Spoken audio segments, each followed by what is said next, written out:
read it last time?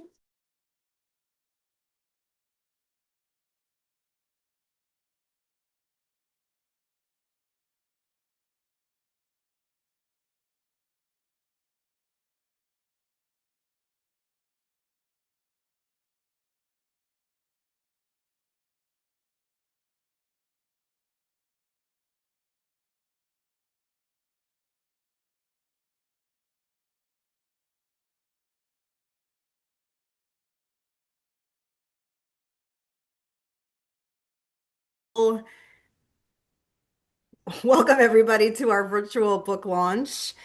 Um, I'm a little bit at a loss for words. This has been a very wild time for us over here at Matan and Shvili. We spent the last year putting together this extraordinary Haggadah.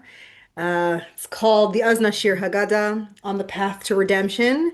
And we had a very different image of how it was going to come out into the world. We had 17 book events with many of our Matan Snifim, and we're in the middle of a war. But HaKadosh Baruch Hu, he knows best. And the way that I know that is because this book was written for this time. It was primed for this time. And so in my heart, I'm so happy to see you all and to come together to celebrate this book. And I'm just gonna, before Rachel speaks, I'm gonna just tell you a little bit about it. I'm Shira. I am the publisher of Aznashir and the executive director of the Shvili Center. We have events and we publish books. We offer writing workshops and we're a home for all sorts. Oh, Jolie, you got it. Nice. We have we're a home for all sorts of for women, for well-being, for stories, for spirituality, and a little bit about me. I ran a magazine called the Layers Project Magazine for about 8 years, and then I launched the Shvili Center, and now we run the Layers Press, which is our first imprint that we've published our Azna Shir series. Azna Shir, We Will Sing Again, which is a book of tchinot, tefillot, and piyutim written about the war since October 7th. And then we had Azna Shir, Between Silence and Song for the Yoms, Yom HaShoah, Yom HaZikaron, Yom HaAtzmaut. And now we have this beautiful creature. She's alive. This is a handheld Beit Midrash. We had the blessing of partnering with Matan in this project, and we have over 70 women, so teachers, scholars, academics, fellows, artists, writers, therapists, women of masters of language, as Anne Gordon, our fellow co-editor, likes to say. And we have over 70 contributors of art, of insights, psychological, pedagogical, story crafting. We have divrei Torah and essays. We have artwork, and it's truly been an extraordinary project. And what I love about the partnership with Matan is, first off, I'm a student at Matan. I've been a student at Matan for the whole 8 years of my Aliyah process. Rachel, who's also one of our co-editors of the Aznashir series, is a teacher at Matan. And Matan has been my spiritual home. So it's been such a tremendous honor to work alongside my teachers and to create a kli for the Torah of my teachers. And that has been really beautiful for me. And our two communities, the Shvili community and the Matan community, are overlapping. And but we also bring unique things. And what's really been amazing is that this Haggadah is really very multifocal. There's a lot of ways to use it, and everybody can find um, inspiration and clarity and insights that will resonate with them. We have icons throughout the Haggadah to make it really easy to use. So each type of content, so essays have a certain kind of icon, the insights have an icon, the prayers have an icon, the Haggadah text itself is very clearly delineated, so it makes it for a very smooth process. You can use this for preparing for the Seder. You could read it now. There are so many essays. My father made a joke that he said, Shiur, you made a Haggadah so long that first off, it's chaval that now we don't have 2 nights anymore because we needed that second night to get through it. And secondly, if we start now, maybe we'll finish by next Seder. So there's a lot of content in here, and definitely I encourage you to peruse it and to read it and uh, begin thinking about it and reflecting on it before Seder. But we also have a space in the back for notes so that if there are things that inspire you, there's notes that you can write in the back, just like a notebook. So really, it becomes like a personal Kli Kadosh, where your thoughts and your ideas and your insights that you can bring to the Seder. We also have conversation prompts that are born from Matan's content. They're essays and Divrei Torah. So there's so many ways to easily utilize this, and this is a beautiful companion for the Seder. The artwork is outstanding. The colors, the vibrancy, the paper, you will love it. My best feeling about this is that it's bringing the Matan Beit Midrash into the Seder. And so for the first time, you'll have this feeling of having your teachers, our female scholars, come to the Seder with us and Ki'ilu B'nai Brak. And I wish you all safe Sedarim, where you have so much Torah that you have your students and your children come to you and tell you that it's time for Zman Kriyat Shema. And Rachel, please, we're really looking forward to your shiur. Take it away. Thank you, Shira. I would be remiss if I didn't mention that you forgot one more way we can use it. As my children pointed out when they looked at this, they said, Ima, this could be really good for self-defense. So bring it to your setter for the content. Keep it for the self-defense. But really, it's an honor. And I see so many of our partners here. I see Rabbanit Malkabina, of course, here. And I see some of our artists and some of our writers and thinkers. And Itzi Wolf, our amazingly talented designer. I don't want to call out names because I'm worried I'm not going to notice some of you here on the screen. And I don't want to offend anyone. And I see Aviva from Matan, who's been a tremendously helpful and present partner in this process. So thank you for being here. And let's celebrate by doing exactly what the Haggadah says not to do. Because Haggadah says, Yachol mi Rosh Chodesh, right? Should we start telling the story from Rosh Chodesh? No. Be'et shematzah u'maror munachim lefanecha. And what are we doing? We're gathering in Rosh Chodesh to start telling the story of the Seder. So here we are going against the letter of the Haggadah, but I think we're very much going with the spirit of the Haggadah, and there's enough preparation, spiritual. I'm not talking about the house now. Forget the house. Let it out of your mind. Just the spiritual preparation to bask in and kind of align ourselves. I also, and I'm sorry, I don't like doing introductions. I like delving into the text, but I want to say one more introduction. This is Rosh Chodesh Nisan. Rosh Chodesh Nisan is the first mitzvah we ever get from Hashem as a people, right? HaChodesh Hazeh Lachem. This is it. This is now. HaChodesh Hazeh Lachem, the first mitzvah. So first of all, isn't it amazing? We're starting the Jewish calendar that starts with the Chodesh Hazeh Lachem. And second of all, what did this mitzvah mean for a people who were enslaved, who were totally dependent on their oppressors, their tormentors, to a people who, in the beginning of Shmot, lost their voice. They didn't even cry out to God. They just groaned, and God heard their groaning and said, I will come and save you. As Rabbanit Aviva Zorenberg writes in her books, it was like galuta dibur. The ability of speech was gone there. Like the ability of speech. And the ability of speech, of course, is not just shaping words. It's making meaning. It's making connections, relating to other people, creating a world of meaning that is shared, and not just within our own psyche, within our own mind. All of this was lost. And suddenly these people, after, 9 makot already, after some process, are told, HaChodesh hazeh lachem. You have the power to shape time. You have the power to take this, aspect, dimension of the world that can be meaningless, that can feel like more and more and more of the same, more slavery, more torment, more bricks we need to make. And you have the power to take it and shape it and give it meaning. And this is what we're doing now. When we're marking this Rosh Chodesh, when we're preparing for Pesach, then when we're going to sit with our family at Leil Seder, we are shaping our time. I don't know about you, but with all the sirens, and I am aware that I should be grateful to be in Jerusalem where we have less of them. So I'm not trying to complain here in particular, but still, my sense of time is messed up. The fact that my kids are home messes up with my sense of time. I can't tell what's night, what's day. I was very surprised when the sun went down today because in my mind it was the beginning of the day. Yom velo laila, like we sing in the Seder. But even in this kind of messy reality, and I'm not even starting with the ones here whose loved ones are in Lebanon or in Gaza or flying over Iran or anywhere else standing guard over us, and the fear that keeps you awake at night as well. We still have the power to create meaning, to create speech, and to shape time.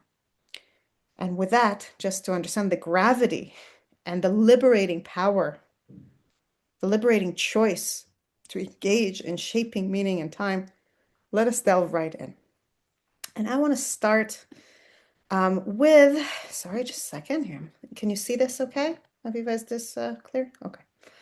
I want to start with one of the most famous quotations from the text of the Haggadah. I'll read it in Hebrew. It's in English here as well, but I'll read it in the Hebrew. It's a very famous, familiar text. בכל דור ודור חייב אדם לראות את עצמו כאילו הוא יצא ממצרים. In every generation, a person must see himself as if he came out of Egypt. שנאמר, והגדת לבנך ביום ההוא לאמור, בעבור זה עשה השם לי בצאתי ממצרים. Before we even left Egypt, before Makat Bechorot, we're already told that one day we will tell our children that God took us out of Egypt. And we told it over and over again, also later. And we have to say it in the first person. We're not saying because of that, God took our parents from Egypt or our grandparents, or at this point, our ancestors many times removed. No, us. לא את אבותינו בלבד גאל הקדוש ברוך הוא, אלא אף אותנו גאל עמהם. Not only our parents, our fathers got redeemed, but also us, שנאמר, ואותנו הוציא משם, למען הביא אותנו, לתת לנו את הארץ אשר נשבע לאבותינו. What does it mean? That we have to feel and understand, not just feel, but also understand, that we came out of Egypt. So the most limiting interpretation of this text is that of causality. Namely, if God hadn't taken our parents, our great-grandparents, their kids would have stayed in Egypt, their kids would have stayed in Egypt, and we would have stayed in Egypt. But that's not what it says. It doesn't say, because he took them, we are also free, even though in another place in the Haggadah it does say that. It says, he took us. He really took us. Somehow the Haggadah is inviting us to treat the story of the Exodus not as a story out there, something that happened and had a beginning and a middle and an end, and then we can say, wow, that was an amazing time, and go on with our lives, right? It says, no, you have to experience it as if you are in the middle of it. And the Haggadah reinforces that weird sense of time. We talk about our ability to shape time. The Haggadah really does that. And it reinforces that over and over again. If I just look at the Magid for a second, right? I'm not looking now at all the other parts, even though we will talk about them at length today. But if I'm just looking at the Magid starts with Halach Ma'anya. And in Halach Ma'anya, amongst other things, we say, this year we are slaves, next year we'll be free. This year we are here, next year we will be in the rebuilt Jerusalem. Which immediately places us in the middle of the story. We're not the future of the Exodus, right? They happened and now we're their future and that's it. We are in the middle of the process from Yetziat Mitzrayim till rebuilt Jerusalem. The story, the journey is incomplete. It didn't reach its endpoint. And then how do we end, Magid? Lashana haba b'Yerushalayim habnuya. Again, reinforcing that feeling that the horizon is still ahead. But I want to add another aspect or another layer, which I think the Azna Shir Haggadah really brought out very powerfully in its interpretation, both visual and textual, which is that the Seder doesn't merely give us this commandment or injunction. Go ahead, imagine yourself, see yourself as if you came out of Egypt. Think of it as your story. it also helps us come to this state of mind. It uses a whole variety of means to help us absorb and almost consume the story and relive it in our body, in our emotional responses, in our relationship around the Seder table, and so turn it in many, many subtle, many of them not verbal ways from, again, just a story with a beginning, a middle, and an end that happened already. And we're trying through a leap of imagination to feel as if we're in it, into some journey, some process that we're going through ourselves. And what I want to do today is look at some of those actions, symbols, instructions, aids that the Haggadah uses to bring the story into us, to turn us from simply storytellers or story consumers into the arena where the journey that we're talking about, from slavery to liberty, from estrangement from God to closeness and relationship with God, from Egypt to Israel, from here to Yerushalayim Abnuyah, takes place. So let us just go straight in. And I'm going to use, I'm answering some questions people sent me in privately here. I'm not going to say what page of the Haggadah I'm looking at because I can't remember every page, but I will have a source sheet before you. And at every point, I will tell you what section of the Haggadah it is in. So if you want to open your own hard copy and look at it, you can. I want to start with the actions that we take during the Seder. And there's quite a few of actions, right? It's not just words. We eat certain foods. We open our door wide. We pour a cup of wine for Eliyahu Navi. We recline to the left. We wash our hands 2 times, one with a bracha, one without a bracha. Now we know already that some of it, the idea is to evoke questions for the kids, but I think that it's not just questions for the kids. Those actions evoke certain states of minds or states of emotion for ourselves as well. And I want to start, for example, with a maror. Okay. I like the idea of starting with a maror because I like to start with the bitter and go towards the sweet, go towards the positive, like the logic of the Haggadah does for us. So let's start with a maror. In the Haggadah itself, as you can see here, and again, I'm sorry, I don't remember what page it is in the Haggadah, but all of this is from the Haggadah. This is in the maror section there as well. We say, why do we eat this maror, right? In other words, it's about something that happened to them. But we're not just saying that. We're also going to eat the maror. We're going to take the maror and eat it. And here, if, like my family, your maror is comprised of lettuce, you need to do a little bit of an imaginative leap because I don't think lettuce is actually bitter. I see you, Rabbanit Malkabin. I'll call on you in a second. But instead, ideally, we're supposed to eat something that's bitter and that evokes in us this feeling of bitterness. And I'd like to read to you throughout our Haggadah, there's, in addition to the Divrei Torah, insights. And the insights are divided to 3 categories: psychology of the Seder, written by Shira, the storytelling craft, written by me, and the pedagogy of the Seder, written by our fellow Anne Gordon. I just want to read this, and then I would love to hear Rabbanit Bina's perspective. What the body remembers. On the night of freedom, we reach toward bitterness on purpose. In a ritual that celebrates liberation, the act of tasting maror brings us back into contact with ancient suffering. One might think that to be fully free, one must leave pain behind. The Seder teaches the opposite. True freedom is the capacity to remember bitterness without being overtaken by it. Liberation is not about erasing the past, nor about pretending we were never harmed. Rather, it is about telling our story with dignity, honesty, and clarity. But we go beyond telling the story of suffering. We taste it. In other words, using my own words, we make it part of our body. Maror tugs on ancient memory, stored not in language, but in the nervous system. The body remembers pain. In eating, we step briefly into the experience of our ancestors.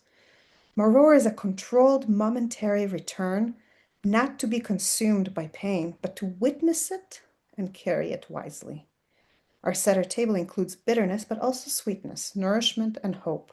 The presence of maror invites compassion for our people, for our ancestors, for ourselves. And I'll just add one thing to Shira's beautiful insight here, namely that many of our commandments are based or kind of call upon us to remember being slaves in Egypt, right? Remember you were a slave in Egypt. Remember you were a ger in Egypt.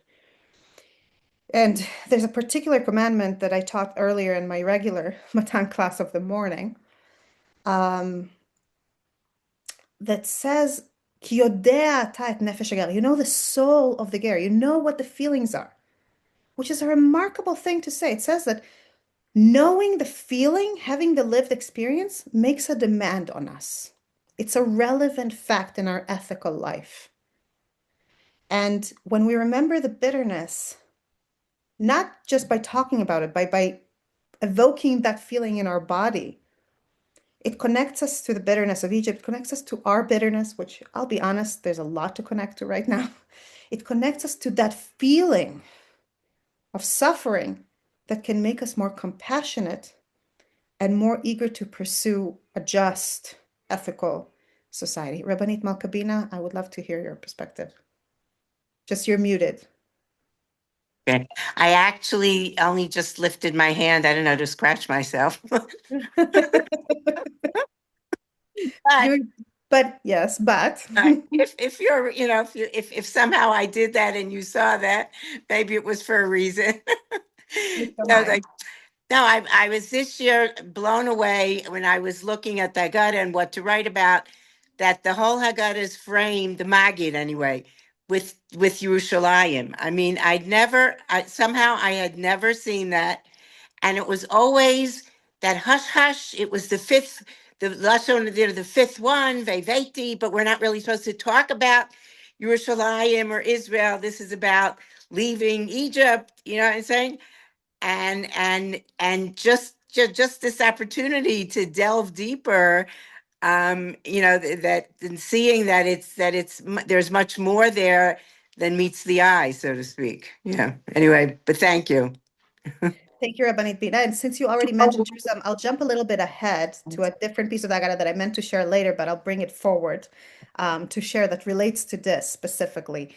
Because it's not, you're right. It's not only that we frame the Magid with Yerushalayim, it's already in the text, right? L'shana haba b'Yerushalayim b'niyah, l'shana haba b'Yerushalayim b'niyah.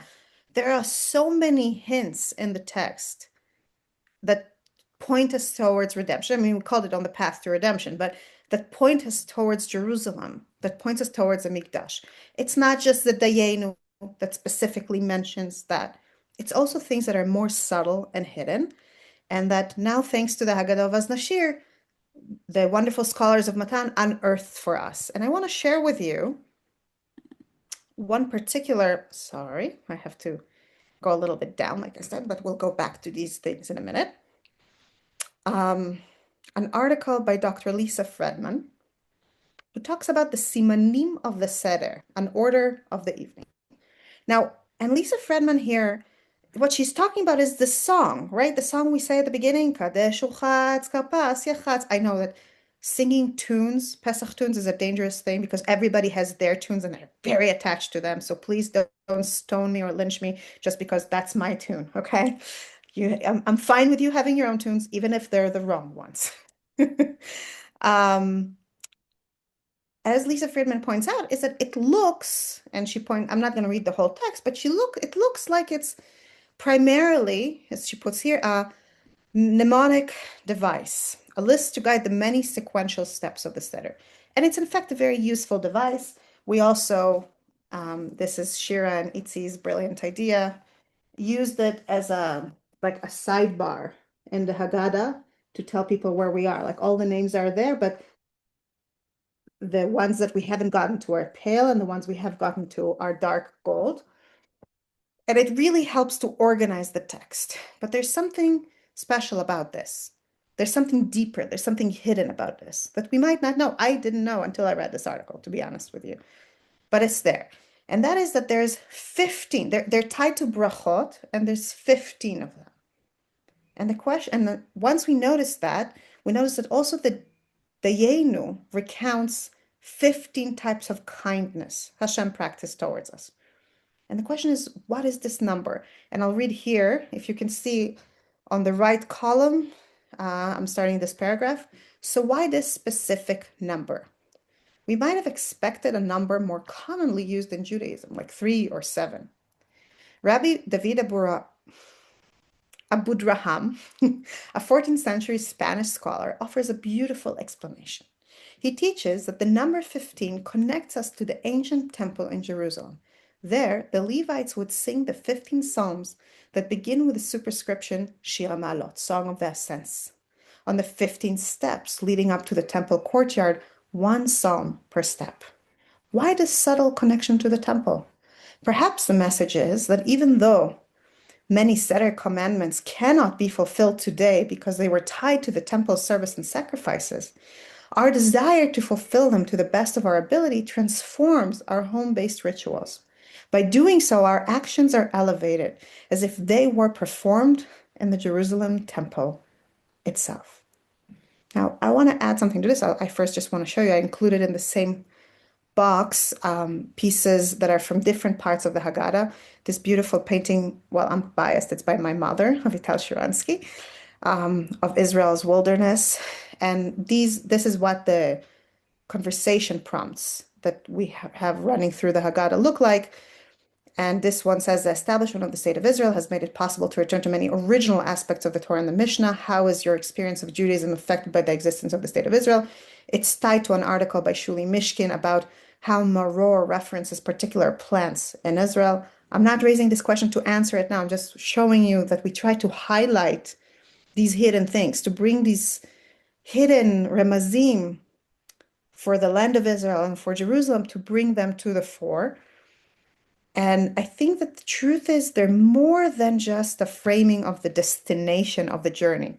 A journey that I'm reminding you not only doesn't end as soon as we leave Egypt, it doesn't end in the Torah. We have to go into Yehoshua for it to actually actualize. And on some level, we never ended it. We're always striving towards Yerushalayim Abnuya. But it's not just the destination. When we think about the temple and how the temple is present through these subtle kind of hints, it helps us understand afresh the topic of our conversation today of why the physicality matters, why the Seder is not just about words, but it's also about actions and foods and prompts and activities that we share around the table. Because the thing we don't have, or I'll put it differently, the thing we had when the temple existed was a 360-degree, 5 senses experience of connection with God. When a person would walk even towards the temple, just the pilgrimage, right? Just the Aliyah L'Regel, the sounds, the sights, the smells, the feeling of blisters on their left feet from walking, the weight of, be it the bikurim they're bringing with them or just their equipment that they need, the buying of the animals brought to be shechted, the singing of the Levi'im, the smell of the barbecue. I don't know. I'm not so keen on that, but the smell, the sight, the glint of the gold of Beit HaMikdash. I don't think it's easy for us today, when so much of our worship is cerebral and has to do with prayer or with the words of the Torah, to appreciate what it must have been like to immerse yourself in this experience, how evocative of how many parts of the self it must have been, especially if you do it repeatedly in the Shloshet Regalim, year after year, and you build these muscle memories of this experience. Ever since our return to the land of Israel, so much of the Torah work, the Torah scholarship of the recent decades, and not just Torah scholarship, by the way, also academic scholarship, has been about kind of trying to recapture the physicality of Judaism. How many of you have done a tour at Neot Gdumim, if you're familiar? In Neot Gdumim, they kind of reconnect us to the plants of the land. And once you reconnect to the plants of the land, so much of Tanakh starts meaning different things to you because You start understanding what all those weird references throughout Tanakh, be it the Ezov that was used to color, to put the blood on the doors in Egypt, right? In Makat Bechorot, or various symbols in Shir Hashirim, what they meant to people. They didn't mean just some words on a piece of paper. They meant something they smelled, something they ate, something they knew and understood the properties of this thing, and it resonated for them. So when we invite the temple into our Seder, through both the explicit and the hidden aspects of the Haggadah, we are inviting ourselves also to long and remember what it was like to experience holiness physically, sensually, and we're bringing some of it with us into the temporal space we're creating. We don't have the spatial mikdash, but we're creating a temporal experience that is echoing it in some way. But I want to go back for a second. We started with a maror. Just a second. We started with a maror and its bitterness, right? But the truth is that the maror, when we eat it, when we allow ourselves to feel in our body the bitterness, it doesn't connect us only to Egypt, right? When I say the word bitterness now, if we had time to do a writing exercise, we don't, but you can do it yourself if you're interested later. When I say the word bitterness now, what are the associations that are coming to your mind? I can tell you for myself. I am bitter. I broke my leg 5.5 weeks ago. I'm bitter that I can't go out, that it's like a big deal for me to get out of my house. Like I can do it, but it's very difficult. I'm bitter that I can't go to sleep at night knowing that there's not going to be sirens. I'm bitter that I don't know when this war will end. I'm bitter that my brother-in-law is in Jenin for, it seems like forever, for the foreseeable future, and my sister and her 5 sons are going a little bit stir crazy. A lot to be bitter for, but it's that Egypt is not going to be my first answer, right? The suffering of our ancestors in Egypt is not the first answer that comes to mind. But that is exactly the power of this device of bringing that bitter food into the Seder, because sorry, it means that instead of just talking about the theoretical bitterness our forefathers experienced, we reconnect to our own experience of bitterness, and that enriches both our understanding of what they must have felt and our sense of connection with them. And therefore, our sense that we are the continuation of their story. We are, thank God, not slaves in Egypt, but we have our bitterness too. I think in our Haggadah, I'm going to skip a little bit to the 4th box here. This is a beautiful prayer by Juliana Brown, who's also our translator, who translated most of the prayers into Hebrew and did a beautiful and masterful job.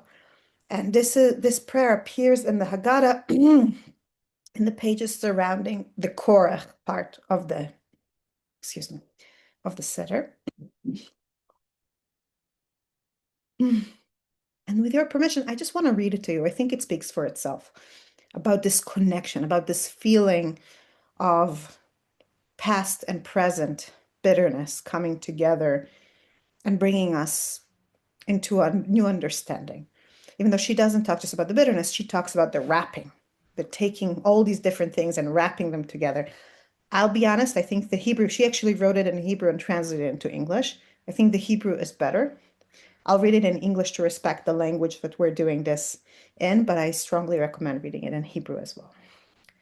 Korech, a nation living betwixt and between slavery and freedom, while waiting for judgment or mercy, between the waters above and below, between the sea and dry land. May the Omnipresent have mercy on us. And sandwiched among layers in which we live, within them, within the city walls, among the nation, between the seasons, between Shacharit, Mincha, and Ma'ariv, sorry, between meat and milk, how much longer do we wait between the holy and the mundane, between husband and wife, between the 7th day and the 6th day of headlines, between being ready and willing? I am here. Intermezzo, intermazza. Maror is that which we bite, which we read, which we live, which has been approved for publication. Hutar lepirsum. And like the mar within the sandwich, the soft burning layer which strikes like a sudden storm, blessed is the fruit of the land, first like thunder tearing through silence, and a sudden drop of sweetness from within the burning core as our tears pour slowly down, rinsing the fire in our heart, because it is so bitter, with a bite. But God declared light, and there was light. Chamar Hashem or, Vayehi or. I'm not going to try and explain that. I think it speaks for itself. I think that for me, what this prayer, I'll just say for myself, what this prayer really evokes is this feeling which has become our life for the past few years, that we are in between, that we're constantly have to navigate all these contrasts. You know, here we are preparing for Pesach, and at least some of us, like Shira, are in the bomb shelter just in case. Here we are enjoying things together, but our soldiers are protecting us and we're praying for them with anxiety in our heart, I hear right now outside my window, I hear I don't know if it's an interceptor or a airplane, you know, and I feel at the same time immense gratitude to live in a country that fights for me. I still keep thinking about what our great-grandparents would have said about that. That there's a country where Jews can defend themselves, can fight for themselves, not just defend themselves, go for preemptive wars to defend us. Wow. Can you imagine? But at the same time, it's very bitter to be living the reality of this. And I think Juliana really captured that all together now, kind of in that prayer. And that feeling that we're experiencing it in our body, not just as observers of an ancient story, but as the arena in which this story happens over and over and over again. I want to bring another angle into that. Just a minute. And that angle has to do with some of the actions we do before the Seder even begins. Because the truth is, we jumped straight into the Magid, right? Maror, Magid, like all these different Korach, like the bulk of the Seder itself. But as anyone knows, I want to say as any woman knows, but the truth is any person knows, a lot of things go into preparing Pesach. And Pesach, long before it's an actual Leila Seder that we're sitting around the table, is the preparations for it. And some of the preparations are our personal choice, right? Do you want to cook two mains or one main? I always say one, by the way. Nobody needs that much food. Do we want to host or be hosted? What's our situation? How many people? Do we have enough chairs? Da, da, da. All these personal things. But some of the preparations are prescribed. Most specifically and obviously. Sorry, is my video okay? Like, can you see me okay? I see, my internet is telling me that there are problems, but you see me okay? Okay, let me know if there's problems. Everything's fine. Okay, thank you. Before is the chametz, right? This is the mitzvah. We have a very, very clear prohibition for chametz, and we have a very clear procedure on what we're supposed to do with it the evening before. We're supposed to check for it the morning of until a certain hour. We're supposed to lasot bi'ur chametz, which is, of course, the burning, but if you can't do the burning, it's another way of getting rid of it, and it's a text that we say. And in our Haggadah, surrounding that text of the actual brachot of Bidikat and Bi'ur Chametz, and in addition to this beautiful art by your daughter, Rabbanit Malka Bina, by Chaya Bina Katz, head of Matan today, we brought these two texts that I wanted to share with you now, because what I really love about them is that both of them illuminate or illustrate how the action of Bi'ur Chametz, or of getting rid of the Chametz, brings us into a certain state of mind, which is the theme we're talking about today, right? That the story is not just about words, it's about states of minds and emotions that are evoked through the physicality of the experience of Pesach. And yet, each of the writers here, Dr. Ilana Stein-Hain on the one hand, and Tobias Klein-Greenwald, who I saw is here with us today, and I'm really glad about that, takes it to a different emotional place. It's not the same. It's not in the same place. So I'll start actually with Toby, and I want to ask Toby, would you like to read your prayer out loud? I can't see you. Sure, I'd be honored to. Thank you. Wonderful. So can you please read the Okay, prayer? Here it is. the burning of the chametz. May my soul be humble, and may it overcome anger, doubts, and fear. As the bits of bread ascend in smoke to heaven, so may idle thoughts and all temptations, unresolved hurts by others and those by myself, accept the fire, sadness, bringing comfort and love. Thank you, Toby. Thank you. And it's always a dangerous thing when the author of a prayer or a poem is there with you because you might say something that they didn't intend. But sorry, I'm going to take ownership here and bring my interpretation. Once it's sent out into the world, it belongs to the world. I know. And I think that every one of us readers probably has different emotional or intellectual responses to it. But what I love about it specifically is that I feel like what it leaves you with, what the act of doing the Biur Chametz, that is so much more than physical here, because here you are really quite literally saying that you want that to happen also inside your soul, right? What I love about it is that what's left at the end, if you'll allow me this word, is a sense of softness. Because you finish it by saying that hopefully the fire will leave us bringing comfort and love, which are such soft, gentle things. But like the sadness, the temptations, the hurts, the anger, the doubts, the fears, all these things are agitating. And you're hoping that as they go with the smoke, and the smoke goes softly, it's not a sharp motion, it's a soft motion. What's left is a soft kind of space that enables us to go into the Seder and into the Pesach open, not defensive anymore. Dr. Elana Stein-Hain takes it into a different direction. It's not contradictory, it's just different. And what she highlights, and I'm going to get to her text in a second, but I don't want to read such a long text, so I'm going to summarize some of it for you. That what she says is that the chametz injunction is unique in our tradition because it's not only that we can't eat it, we can't own it. The chametz doesn't belong to us anymore. She brings interesting sugya, like what if somebody does kiddushin using, right? You can do kiddushin on money or something that's shve pruta, right? Like money, like a ring. That's what we do today. What if you do it on food, some expensive food? That's chametz on Pesach. The kiddushim are not takef. They don't count because you can't own that food. It's just not yours. It's like completely not yours. And Ilana suggests this reading that I found very, oh, I don't know why it's doing that, that I found very liberating. And I'll explain what I mean.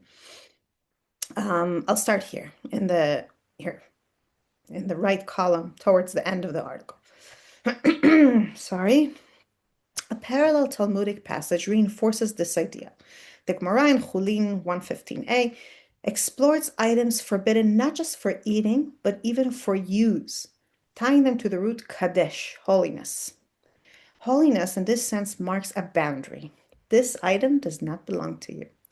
Whether sacred time, sacred space, or sacred objects, kedusha, holiness begins with the recognition that some things are fundamentally out of one's own jurisdiction. So too chametz. Its absolute prohibition during the holiday teaches us more than the need to abstain. It teaches us about limits, about relinquishing control. To be free, the Torah suggests, is not to own or consume without restriction. Freedom requires the humility to acknowledge what is not ours. And that perhaps is the first step towards holiness. I want to say something about this ability to acknowledge of what not ours before I go back to the comparison with Toby's prayer.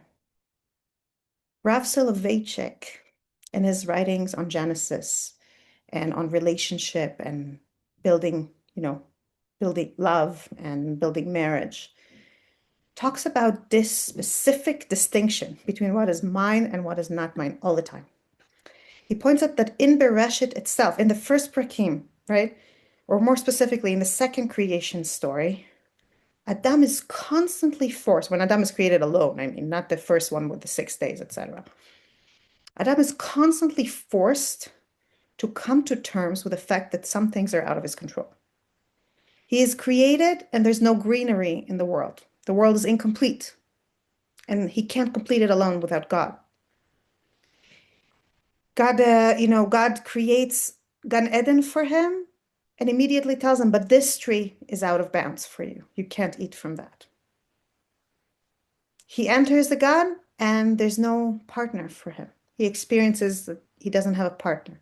So constantly has to come to face with his own limitations.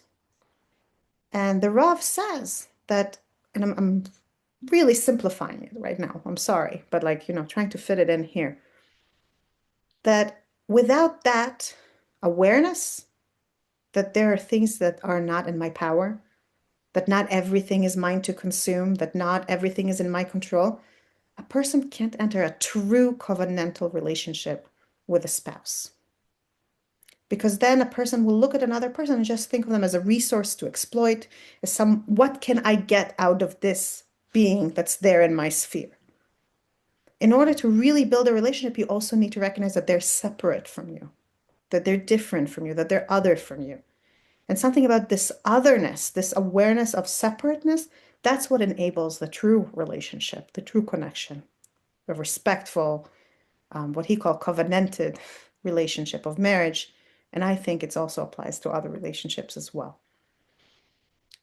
And in other words, until we're able to say, this is mine to control and this isn't, it's not just that we're going to drive ourselves crazy because we'll try to control things not in our control and go insane, spoken from experience.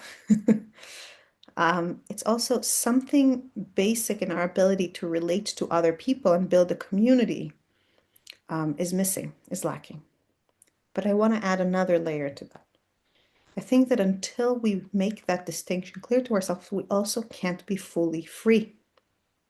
And to explain that, I want to share a personal story. I shared it before. If I did with you, I'm sorry. A few years back, I was going through something, just whatever, some normal difficulties in my life, nothing tragic, just normal difficulties of life. I was living in Boston at the time for a few years. And on a phone call with my parents, I told my father, Natan Sharansky, I'm having a really hard time. And he said, let me tell you what helped me when I used to have a hard time in prison. Which immediately and comically put my suffering in proportion, in perspective for me. But then he proceeded to say something that was a lifesaver for me during COVID, during the war, many, many times. He said that the hardest thing in prison is a feeling that you have no control over anything. Nothing is in your control. Where you are, who you're with, what you eat, when you eat, where you go to the bathroom, when you exercise, whether you'll get letters or not get letters from home, what you know about the world around you, what you can do with your body, with your words, everything is not under your control. And it's debilitating. It's just debilitating. And people, he said, in the Gulag broke because of that. That's what made us susceptible to the KGB's pressure and to become, puppets of the KGB. And he knew he can't afford that. So he kept asking himself every day, what are my big goals? What are the big things I want to achieve in life? And the answer was always for him to remain true to myself and therefore a free person. Then he said, okay, what can I do today to serve that goal? And sometimes the answer was something very little, exercise, so he's strong in body and wouldn't be weak when the KGB tries to apply pressure. Sometimes it meant don't talk to the jailer who's trying to start a conversation with you. Sometimes it said play a lot of chess in your mind. So kind of like to keep yourself focused. I think he liked when that was the answer. But one way or another, every day he did one thing, even if it's one small thing that served a big goal, which meant that something was in his control and that he had some ability to infuse his days with intentionality and to overcome this feeling that he's an island in the present, disconnected from everything, because he's not. He's working towards a certain future goal. So I took that as a practice. And of course, my choices are much more varied than his were in the Gulag. But still, in hard times when COVID hit, when the war started right after October 7th, when friends fell in battle, I would tell myself, what are my goals? And what can I do today to reach those goals? And then I can let go of all the things that are, alas, not in my control and focus on what is. And I think that this is liberty. Because as long as you're raging against the things that are not in your control and you're trying to claw back control over them, you're not really being effective and intentional in your life. You're still kind of broken under the weight of everything that's not in your hands, that you're shackled away from. Whereas when you focus on what's in your control, you can become intentional and effective and creative and free, even in prison, even in a bomb shelter, even when we don't know when the war will end and we don't know when our kids will go back to school, for example. So I think that's why what Elana Steinhain wrote resonated with me so powerfully. Because what it means is that when we say, we're not touching this chametz anymore, it's not ours anymore, it doesn't belong to us. We are connecting to that place in the self that enables us to create meaningful relationship, like Rav Soloveitchik said. And we are clearing the way for ourselves to focus on what is in our control and remain free and intentional and masters of our own time and sense of meaning. And this is why I feel that this and Toby's prayer complement each other so well. Because I feel like Toby's prayer leaves me with this softness and openness of having let go of all the things that make my body clench, fear and doubt and guilt, hurt, all those things make me clench, make me defensive. And now I can open up. Whereas Alana's reminds me that when I get rid of the chametz, it's also like closing a door. It's not just about opening up. It's about closing a door and saying, I respect the boundaries of the world and the fact that some things are mine and some are not mine. And there's like a certain feeling, I feel not of softness, but of cleanliness. So each of these texts brings to mind or highlights a different, really in the body experience, personal way I can experience a connection to this mitzvah that brings me on into the Pesach and around the Seder table. Onto the Seder table sounds wrong, right? Brings me to the Seder table, sorry, as someone who's open to it, who's ready for it, who's free to engage in it. Now, I want to wrap this up with one last example. I brought more than we have time for, but I want to bring one last example of how the Seder pushes us or inspires us to make it our own, to make this journey not just something we talk about or remember, but something we live, bechol dor vador, kol adam ve'adam. Just a minute. Now I got confused about what's the order of the page, so forgive me for a second. And the example I want to bring, I'm just checking. The example I want to bring is has to do with a moment that I find complicated in the Seder. And that is the moment when we say, Shfoch chametcha al hagoyim asher lo yada'ucha. There were years in my life when this felt inappropriate. We were, in a relatively peaceful time. I wanted to focus on positive relationship with other nations. And I was like, wow, why do we need to bring this negative voice in? There were years when it felt too appropriate to the point that I felt I had so much anger after October 7th, for example, so much anger that I felt that giving it room was opening the door to a lot of very negative feelings that I didn't really want, like hatred and revenge and anger, that I didn't really want to give so much place in me. And I think that in a sense, the Shfoch HaMatcha is so important because it offers us a certain balance. On years when we don't feel it, it reminds us that this is still something we need to think about, our relationship with other nations and the fact that we're different and what it means. And in years when we feel it too much, it reminds us that while it has a place at the Seder, we're not supposed to let it overcome all of the Seder.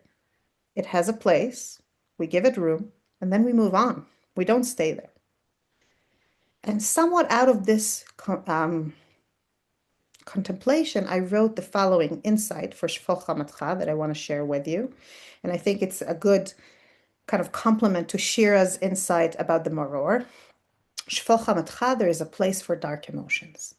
Stories, even true ones, never tell the whole truth.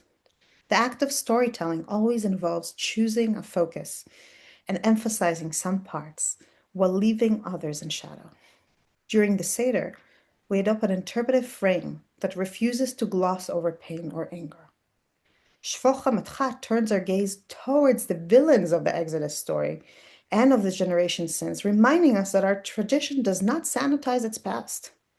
By giving voice to rage and resentment, the Haggadah helps us contain the darker emotions that stories of suffering inevitably awaken. It offers language for our fury and then redirects it, asking God to act, to bear the weight of vengeance for us. In voicing our anger within sacred words, we release it safely. By acknowledging and then releasing our anger, we free ourselves to move forward, our hearts unburdened towards a song of gratitude and praise of Hallel. I think this year's dark emotions are very present for us. And it's good to have places where we can safely connect to them and move on. And I'm grateful that in just a few short weeks, dear Lord, we're going to go into the Seder and go through this journey that is not just a storytelling journey, but is also a physically shaped event. And of course, I only brought a few examples. There's so many other things we do, the yachatz, the kara, the singing, so many things we do, the drinking, the hasava, that allows us to kind of not just ask ourselves what it means for us to come out of Egypt, but to allow our body to guide us to some extent, to guide us into honestly exploring where we're at now and where does it put us in this journey. And to wrap it all up and to kind of bring us into a place of readiness, I want to invite Shira to read a prayer she wrote. I'll open it, don't worry. For the beginning of the Seder itself, in the Haggadah, it's mamash there where we begin, right before we sit down to the Seder table, which I think really brings it home that both the acts of preparation and the act of sitting around the Seder bring our body, our soul, and our emotions into connection with what came before us, what's happening now, and when we're going. So Shira, if you could please read it out loud, and I'll roll down as you go. God, I come to you tired but satisfied. I have shined and shopped. I have cooked and curated. There is a glow in this home, anticipation for this storied night. We are tethered to generations before us of mothers and daughters who prepared through our whispered tales and ancient lullabies, through our sweat we gave to creating and recreating this holy moment where we sit together and remember where we come from and where we are meant to be. In these complicated times where our identity is challenged, when our history is debated, when our peoplehood could fracture, when they try and erase our bond with our land, we come to the table to remind each other who we are. Our lineage is long, our tale storied. We rise and fall in the land and in exile, but we dream homeward. We remember what it took to get here. God bless this ceremony. When we lean and when we ask, when we taste and we wonder, when we debate and we sing, when we embody slavery and freedom. Fill our cups with wine, our minds with memories, our hearts with conviction, our mouths with lore, our hands with symbols, our souls with you. Amen. Thank you, Shira. Thank you, everybody, for coming together with us to virtually launch this Haggadah and learn together. And may we indeed come out of Egypt in our own bodies, with our own words, with our own songs this year, each one of us bringing her own voice, her own individuality, his own as well. I'm not trying to discriminate, but coming collectively, bringing our voices together into Az Nashir, into a Yetziat Mitzrayim, and hopefully to the rebuilt Jerusalem. Thank you very much. Amen. Rachel, thank you so much for this beautiful shiur. I may or may not have been quietly weeping when you were talking about the Beit HaMikdash and bringing it all to life. I think that you really have embodied the essence and the soul of this Haggadah and all of the women who created it and the women in our community who will use it and learn from it, and the men too, and the children. Aviva, thank you so much for setting this up and for our beautiful connection with Matan. I want to just say that this Haggadah would not have come into the world without Aviva. She was instrumental in almost every single part of this, and we're so grateful to everything that you've done. You need B'far Hestia Hakara Tatov because you really did so much. And if you still have not gotten your Haggadah and you would like to, order it now because believe it or not, we're almost sold out. We printed thousands of copies and it's been on sale for about a week and a half and it's almost sold out. We're so excited about the enthusiasm. So there's two links. There's a link in America, which you can find on the Israeli site, which is www.shvilicenter.org. You can find it on Matan's homepage or on Facebook. And pickup spots are selling out. Honestly, at this point, check your pickup spot. But if it's not, the delivery courier service is only 20 shekel and it comes straight to your door and it comes in like 2 days. So I definitely recommend it. I'm the one who sends them out and I get confirmation that they arrive. So I can assure you that they come quickly and you will have your Haggadot by Seder. Order now. We thank you so much for this beautiful evening. Thank you, Rachel. Thank you, Aviva. And everyone just have a safe and wonderful Chag Kasher V'Sameach. Amen.